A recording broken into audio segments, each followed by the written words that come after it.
ഹറാമായ കച്ചവടം ചെയ്യലിൻ. ഹറാമായ കച്ചവടം ഒരുപാടുണ്ട്.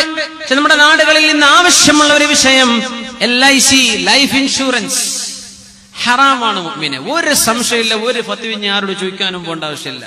അത് ഗ്യാരണ്ടിയാണ്. ലൈഫ് ഇൻഷുറൻസ് ഹറാമാണ്. ഏതെങ്കിലും ഒരു ഗവൺമെന്റ് നിങ്ങൾക്ക് മേൽ അടിച്ചേൽപ്പിച്ചു, നിങ്ങളത് ചെയ്തേ പറ്റൂ എന്ന് പറഞ്ഞാലല്ലാതെ അത് ഹലാലല്ല. വാഹനത്തിന് ഇൻഷൂർ ഹറാമ് തന്നെയാണ്. പക്ഷേ അത് ഇൻഷൂർ ചെയ്തില്ലെങ്കിൽ, റോട്ടിൽ ഓടിക്കാൻ പറ്റില്ലെങ്കിൽ അവിടെ നിങ്ങൾക്ക് റുഖ്സയുണ്ട്, ഇളവുണ്ട്. നിങ്ങൾ അടച്ച പൈസ തിരിച്ചു വാങ്ങിച്ചു, അത് നിങ്ങൾക്ക് ഹലാലാണ്. പോസ്റ്റിന്റെ കുറി ഉണ്ടാവും. പെണ്ണുങ്ങളെ 20,000 അടച്ചു, ഇനി കിട്ടുമ്പോ 30,000 40,000 കിട്ടുക. പച്ച പലിശയുടെ പൈസയാണ്, അത് എടുക്കാൻ പാടില്ല. ലീസിന് കൊടുക്കുന്നുണ്ടല്ലോ, ലീസിന്റെ ഏർപ്പാട്. വാഹനം ഗൾഫുകാരൊക്കെ വന്നിട്ട് എന്ത് ചെയ്യും, ഒരു മാസത്തേക്ക് വണ്ടി എടുക്കുന്നുണ്ട്, 1 ലക്ഷം റുപ്യ കൈ കൊടുത്തു.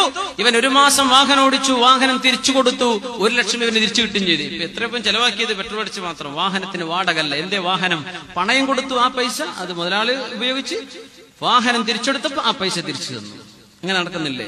വീട് പണയത്തിന് വാങ്ങിച്ചു താമസിക്കാൻ വേണ്ടിയിട്ട്. വീടിന്റെ വാടക എത്രയാ? ഒരു കൊല്ലത്തേക്ക് 50,000 കൂടെ കൊടുത്തു വീടിന്റെ ഉടമസ്ഥന്.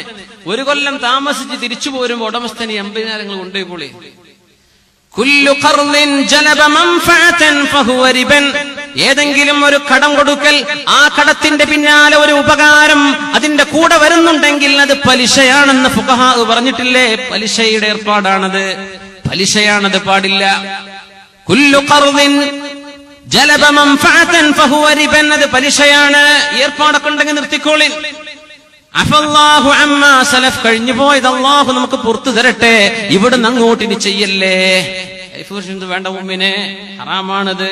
എന്റെ ലൈഫ് ഇൻഷൂർ ചെയ്തത് അല്ലാഹുമ്മ ഇന്നി തവക്കൽതു അലൈക്, നിന്റെ പോളിസി ഞാൻ എടുത്തിട്ടുണ്ട് പടച്ചവനെ. ബിസ്മില്ലാഹി തവക്കൽതു അലല്ലാഹ് വലാ ഹൗല വലാ ഖുവത ഇല്ലാ ബില്ലാഹ്.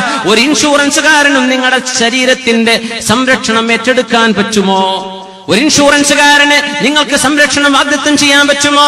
ഇവന്റെ കമ്പനിയും ഈ ഏജന്റിന്റെയും ശരീരമടക്കം ഏതൊരു രാജാതിരാജന്റെ കയ്യിലാണോ, ആ രാജാതിരാജനിൽ തവക്കുൽ ചെയ്യുന്ന മുസ്ലിമിന് പിന്നെ എന്തിന് വേണം ഇൻഷുറൻസ്? മുഅ്മിനെ, ഹറാമിന്റെ ബിസിനസ് ചെയ്യലിൻ, ഹറാമിന്റെ ബിസിനസ് ചെയ്യലിൻ.